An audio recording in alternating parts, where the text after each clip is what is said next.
সবাইকে আমার চ্যানেলে স্বাগতম। আশা করি সবাই ভালো আছেন। তো আজকে আপনাদের সামনে যে নতুন ভিডিওটা নিয়ে এসেছি, যেটা হচ্ছে কাউকে অসুখে রাখার মানে অসুস্থ করে রাখার একটা বানমারণ মহামন্ত্র। তো সবাইকে বলে রাখি, অবশ্যই ভিডিওটা শুরু থেকে শেষ পর্যন্ত দেখে তারপরে কাজ করবেন। অবশ্যই আমাদের চ্যানেলটি সাবস্ক্রাইব করবেন। আপনারা যদি আমাদের দিয়ে কোনো ব্যক্তিগত কাজ করাতে চান তাহলে স্ক্রিনে দেওয়া নাম্বার 070363879 নাম্বারে এই মুহূর্তে অথবা সরাসরি ফোনে কথা বলে যে কোনো কাজ করাতে পারবেন, দেশে অথবা দেশের বাইরে থেকে।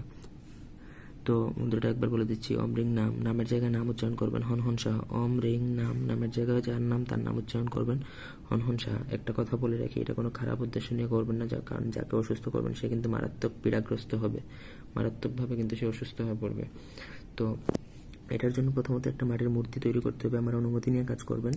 মূর্তি তৈরি করে ওই মূর্তির মধ্যে কাঁকড়ার ঠ্যাং, কাঁকড়া সংগ্রহ করতে পারবেন যে কোনো জায়গা থেকে। কাঁকড়ার ঠ্যাংয়ের মধ্যে আপনি চেষ্টা করবেন বিষ মাখানোর জন্য। বিষ যদি মাখাতে না পারেন তাহলে নিমের পাতা থেতলিয়ে তারপর নিমের পাতার রস লাগাবেন। তারপর এই মন্ত্র অমাবস্যার রাত ব্যতীত কিন্তু এটা কাজ করতে পারবেন না।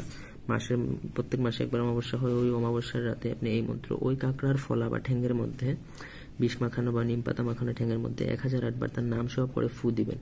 ফু দেওয়ার পরে কিন্তু ওই ফলাটা বা তীরটা কিন্তু জাগ্রত হয়ে যাবে। জাগ্রত হওয়ার পর যে আপনি মাটির পুতুল বানাবেন তার যেই অঙ্গে আপনি প্রবেশ করবেন সেই অঙ্গেই কিন্তু মানটা লাগবে, এবং শত্রু ওই দিন থেকে কিন্তু তার ওই অঙ্গে সমস্যা শুরু হয়ে যাবে এবং সে ধীরে ধীরে ধীরে ধীরে ধীরে অসুস্থই হতে থাকবে।